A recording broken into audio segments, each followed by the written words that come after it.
जय माता की मित्रों, बात करते हैं राशिफल में मीन राशि की। गोचर वगैरह मैं अप्रैल का ही बता रहा हूँ। केवल 4 ग्रह जो ज़्यादा समय तक स्थायी रहते हैं राशियों में, उनके बारे में पूरी बातें बता रहा हूँ। अदरवाइज बाकी ग्रह जो चेंज होते रहते हैं, उसकी वजह से केवल अप्रैल का मैं गोचर फल बता रहा हूँ।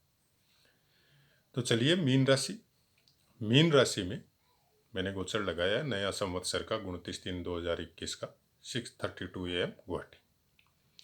सूर्य और शुक्र इस समय में मीन राशि पे ही गोचर कर रहे हैं, तो दोनों चेंज हो जाएंगे आपके। शुक्र 11 तारीख को चेंज होगा और सूर्य 14 तारीख को चेंज होकर दूसरे स्थान पे चले जाएंगे। तो शुक्र आपके लग्न में भी अच्छे हैं और दूसरे स्थान पे भी अच्छे हैं। शुक्र बहुत से स्थानों में शुभ गोचर ही रहता है। जो शुभ गोचर कहाँ कहाँ कौन कौन सा ग्रह रहता है, उनके वेद क्या है, नक्षत्रों के हिसाब से कौन से ग्रह आपको क्या फल देते हैं गोचर में, वो सब मैंने पीछे वीडियो में बताया हुआ है। तो उनके बारे में तो मैं चर्चा नहीं करूँगा, कारण कि नहीं तो बहुत लंबा वीडियो बन जाता है, जो बनाना भी पॉसिबल नहीं है और सुनना भी पॉसिबल नहीं है। शुक्र आपका अच्छा ही फल देगा यहाँ पे, और शुक्र वैसे भी शुभ है और शुभ गोचर है। तो शुक्र अप्रैल में अच्छे ही फल आपको देके जाएगा। धन संपत्ति में बढ़ोतरी करवा सकता है आपको, कुछ पेट से संबंधित कुछ बीमारियां आपको दे सकता है, लेकिन बाकी भाई बहनों का समन्वय मिलेगा, धन की भी बढ़ोतरी होगी। सूर्य का जहां तक बात है, सूर्य का कुछ खराब इफेक्ट आपको जब ये चेंज होगा 14 तारीख को, दूसरे घर में जब जाएगा शुक्र के साथ, तो वहां पे सूर्य से संबंधित कुछ प्रॉब्लम, आपको कुछ मेंटली टेंशन या परिवार में कोई डिस्प्यूट या दिमाग से संबंधित कुछ प्रॉब्लम आपको क्रिएट ये करवा सकता है। जैसे गैस की वजह से सर दर्द होता है, ये सब प्रॉब्लम कुछ आ सकती है। सूर्य जनरली 1 महीना रहता है, उसके बाद में वो चेंज हो जाता है, लेकिन शुक्र साथ में रहेगा, उसकी वजह से बहुत बचाव रहेगा। अब आगे बढ़ते हैं। मंगल और राहु तीसरे स्थान पे बैठे हुए, एक हिसाब से देखें तो दोनों ही अच्छे स्थान पे बैठे हुए हैं और शुभ गोचर है। हालांकि मंगल यहाँ पे 14 तारीख को निकल के चतुर्थ स्थान में आ जाएगा, और मंगल आपके भाग्य का और दूसरे स्थान का मालिक है। तो मंगल का गोचर तो कोई प्रॉब्लम नहीं है, अप्रैल के लिए बहुत अच्छा जाएगा, ये आपको अच्छा ही फल देगा। संपत्ति से संबंधित आपको अच्छे फल देगा, सुखों से संबंधित आपको अच्छे फल देगा, भाग्य से कनेक्टेड चीज़ें को आपको अच्छा फल देगा। उस समय भगवान के ध्यान में, धर्म में, कर्म में, हर चीज़ में आपका दिमाग और आपकी शारीरिक शक्ति प्रबल रहेगी, और उसकी वजह से ये सब कार्यों का निष्पादन भी आप बहुत आराम से और बगैर कोई तकलीफ के, मन भी प्रफुल्लित रहेगा। अप्रैल में मंगल आपको बहुत अच्छा फल देके जाएगा। राहु की बात अगर हम लोग करें तो तीसरे घर का राहु योग कारक होता है, शुभ गोचर होता है राहु का तीसरे घर में। यहाँ पे ये आपके पराक्रम को बढ़ाएगा। भाई बहनों से कोई छोटी मोटी हल्की नोकझोंक हो सकती है, बाकी कोई विशेष नहीं है, लेकिन तीसरे घर में पराक्रम को बढ़ाएगा। आपसे जो भी कनेक्टेड काम है, चाहे आपके बिजनेस से संबंधित हो, चाहे आपके सर्विस से संबंधित हो, उन सब में आपको उन्नति दिलवाएगा राहु। राहु ये 1.5 साल, बोलते हैं ना कि राहु बाहुबल, लंबे हाथ जिनको बोला जाता है, बहुत दूर तक जिनकी पहुंच होती है। लंबे हाथों का मतलब वो नहीं है कि साइज में लंबे हो जाए, वैसा कुछ नहीं होता है। बाहुबल मतलब, बाहुबल का ये मतलब नहीं है कि आपकी भुजाओं में बहुत बल हो। इसका मतलब है कि आपकी पहुंच बहुत दूर तक होती है। आपके रिलेशन बहुत सॉलिड आदमियों से बनते हैं, उसकी वजह से आपसे कोई टकराना नहीं चाहता है, आपके पराक्रम के सामने कोई खड़ा होना नहीं चाहता है। तो राहु यहाँ पे 1.5 साल तक आपके साथ ये सब करेगा, आपके रिलेशन बहुत ब्रॉड बनाएगा, आपके पराक्रम बहुत बढ़ेगा यहाँ पे, और कोई भी आदमी आपके सामने ठहरने की हिम्मत नहीं करेगा। राहु ऐसा कुछ फल कितनी भी मात्रा में, जैसी अपनी हैसियत है उस मात्रा में ये आपको देगा। से मैं लेबर क्लास आदमी हूँ तो मैं एक ऐसी जगह ज्वाइन हो जाऊँगा नौकरी करने के लिए या उसका काम करने के लिए कि उसका पहुँच बहुत ऊपर तक रहेगा, तो मेरे लिए वो रक्षा कवच हो गया, कोई मेरा कुछ नहीं बिगाड़ सकेगा। या मैं कोई छोटी मोटी सर्विस करता हूँ तो मेरे को कुछ बड़ी सर्विस मिलेगी, और बहुत नामी आदमी के साथ मैं ज्वाइन हो जाऊँगा, तो दूर से लोग देखते ही घबराएंगे, बोले नहीं ये तो उसके यहाँ काम करता है, इसको छेड़ना ठीक नहीं है। और अगर मैं बिजनेस में हूँ तो मेरी ग्रोथ इतनी भयंकर होगी इस पीरियड में कि मेरे जो राइवल है या जो दुश्मन, जिनको बिजनेस दुश्मनी हम लोग बोल सकते हैं, वो जैसे ही मेरी प्रोग्रेस को देखेंगे तो उनका मोरल ऑटोमेटिक मेरे सामने डाउन हो जाएगा, तो फिर वो मित्रता करने में आएंगे। या मैं कोई नेता वगैरह या राजनीति के क्षेत्र में हूँ तो मेरी पावर या मेरी जनता के प्रति पकड़ वो वैसी होगी कि मैं ऑटोमेटिक फेमस हूँगा। पब्लिक जब मेरी बात मानेगी तो राजनीति तो खेला ही पब्लिक का है। तो वैसा कुछ राहु करता है, और ये प्रचुर मात्रा में मीन राशि के साथ ये होगा। ये 1.5 साल में कब होगा, बाकी ग्रहों का गोचर जब सपोर्ट करेगा तब होगा। उसके अलावा आपकी दशा महादशा अगर बहुत अच्छी है तो बहुत सुंदर ग्रो करेंगे आप इस पीरियड में। अष्टक वर्ग भी अगर सपोर्ट करता है तो और सुंदर होगा। उसके बाद में राहु जिस नक्षत्र पे बैठा हुआ है वो सपोर्ट कर रहा है कि नहीं कर रहा है, जो पिछले वीडियो में मैंने बताया हुआ है, तब जाके फिर 100% आपको इफेक्ट मिलेगा। फिर भी से बाकी सब सपोर्ट नहीं कर रहे हैं, खाली शुभ गोचर सपोर्ट कर रहा है। तो जो खराब मिलने वाला था आपको दशा महादशा की वजह से, अष्टक वर्ग की वजह से, खराब नक्षत्र के गोचर की वजह से, तो उसका परसेंटेज कम हो जाएगा। उसको इसी तरह से समझने का कोशिश कीजिएगा। अब आगे चलते हैं। चंद्रमा तो जैसे 2.5 दिन में चेंज होते रहता है, तो मैं हर वीडियो में मैंने बोला ही है, आप शुभ गोचर के हिसाब से चंद्रमा को नोट कर लीजिए, उसके हिसाब से आपको फलीभूत होगा चंद्रमा का फल। कोई दिन आप मतलब शांत रहेंगे, कोई दिन बहुत ज़्यादा उत्साही रहेंगे, कोई दिन आप जिससे मिलने जाएंगे कोई काम के चक्कर में, वहाँ पे आपका काम फटाफट हो जाएगा। कोई दिन बना हुआ काम भी नहीं होगा क्योंकि उस दिन चंद्रमा का शुभ गोचर नहीं है। तो कोशिश ये करें, जन्मपत्री का राशिफल का कैसा भी इफेक्ट हो, खाली अपनी जन्म राशि के हिसाब से आप चंद्रमा का शुभ गोचर नोट करके रखें हमेशा, एनी टाइम, या दिमाग में सेट कर ले उसको। 2.5 दिन में चंद्रमा चेंज होता है, तो जिस समय चेंज हो उस समय आप देख लें कि ये 2.5 दिन मेरे लिए कैसे जाएंगे। उसके हिसाब से अगर आप अपना वर्क करें। ज्योतिष का मतलब क्या होता है?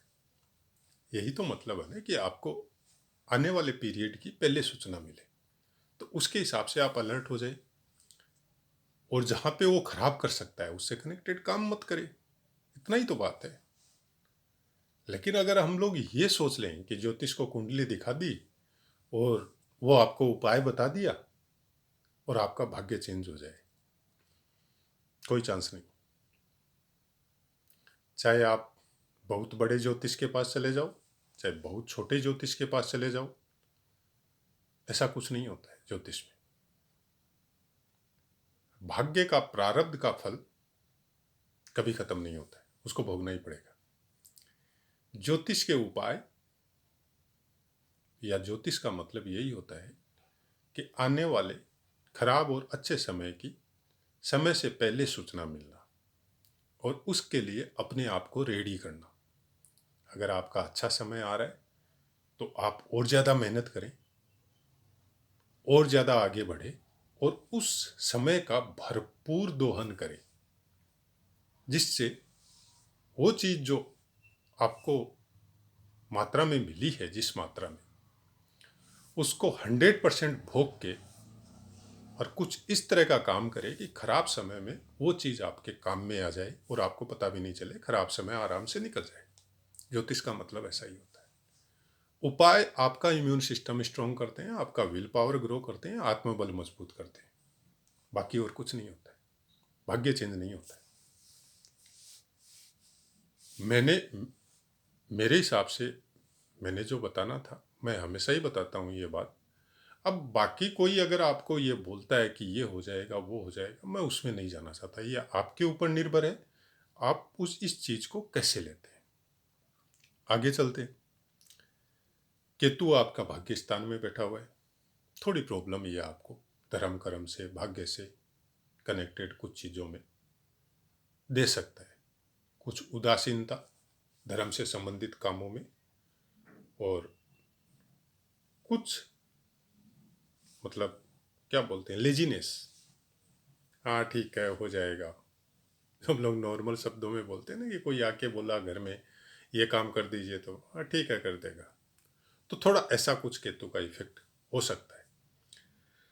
उसके बाद में गुरु और शनि आपके 11वें स्थान पे, शनि अपनी राशि पे है मकर पे, 11वें स्थान पे बैठा हुआ है। गुरु 6 अप्रैल को चेंज होके 12वें स्थान पे आ जाएगा। पहले तो मैं गुरु के बारे में बता देता हूँ। गुरु आपके लग्नाधिपति है, आपकी राशि के पति और 10वें घर के मालिक है, 12वें स्थान पे बैठे। आपका विदेश जाने का योग बन सकता है, काम से संबंधित, बिजनेस से संबंधित, और कुछ समय के लिए हो सकता है वहाँ रहना पड़े आपको, या फिर वहाँ से कोई कनेक्शन हो सकता है।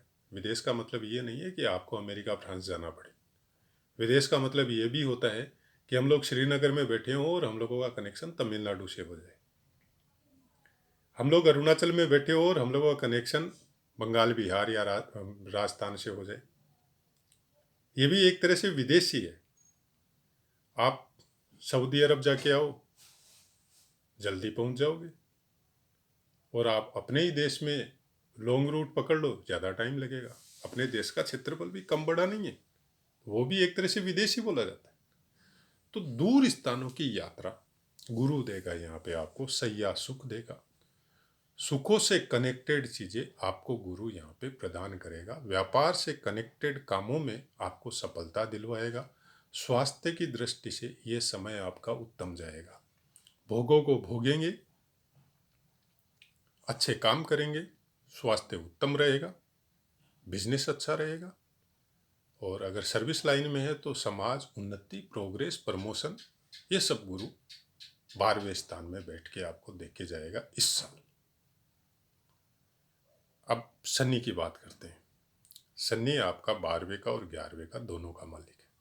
हालांकि कोई अच्छी जगह का मालिक नहीं है शनि, और कोई अच्छे फल भी शनि का गोचर वश मीन राशि वालों को नहीं मिलता है, शुभ गोचर छोड़ के। अब शुभ गोचर है शनि का 11वें स्थान में, और एक दिन के लिए नहीं है, 2.5 साल के लिए है ये। तो आपने परिवर्तन तो शायद देख लिया होगा मेरे हिसाब से, शनि आते ही थोड़ा बहुत आपकी लाइफ में परिवर्तन आ गया होगा। उस परिवर्तन को ब्रॉड करेंगे ये यहाँ पे। गुरु जैसे आपके बिजनेस को बढ़ाएगा, और उसी बिजनेस से 1 रुपए का फायदा की जगह 20 रुपए फायदा शनि दिलवाएगा। एक तो अपनी राशि का है, एक शुभ गोचर है, और 11वें स्थान में बैठा हुआ है। तो ये बहुत कुछ अच्छा, शनि आपको ये 2.5 साल सुपर रिजल्ट देके जाएगा। मतलब अच्छा लाभ आपको ये यहाँ पे प्रदान करेगा। 12वें घर में खर्चा बढ़ाएगा, कोई शक नहीं है, खर्चा बढ़ेगा। उसका सपोर्ट गुरु भी करेगा, क्योंकि गुरु 12वें स्थान में जाके बैठेगा।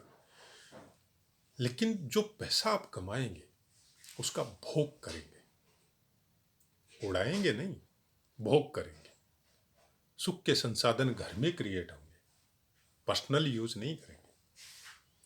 घूमने जाएंगे तो परिवार को लेके जाएंगे। बिजनेस से कनेक्टेड खर्चे हो सकते हैं, बिजनेस को आप ग्रो करवा सकते हैं। किसी आपकी इस समय 1 दुकान है तो आप इस पीरियड में 2 दुकान कर सकते हैं, 3 दुकान कर सकते हैं। या इंडस्ट्री में कोई एक प्रोडक्ट बना रहे हैं तो इस समय में हो सकता है आपका 2 या 3 प्रोडक्ट ग्रो हो जाए। तो ऐसा कुछ शनि का इफेक्ट इस समय में आपको खासकर ये 2.5 सालों में होने वाला है। अब बुध आपके चतुर्थ स्थान और 7वें स्थान का मालिक है। बुध बैठा हुआ 12वें घर में, लेकिन बुध भी चेंज हो जाएगा आपका 8 तारीख को, और बुध यहाँ पे आ जाएगा लगन में। लगन में आने से 7वें घर को पूर्ण दृष्टि से देखेगा, तो परिवार का सुख अच्छा मिलेगा। सब जगह में, बिजनेस में, पार्टनरशिप के बिजनेस में ये आपको अच्छा काम करके जाएगा।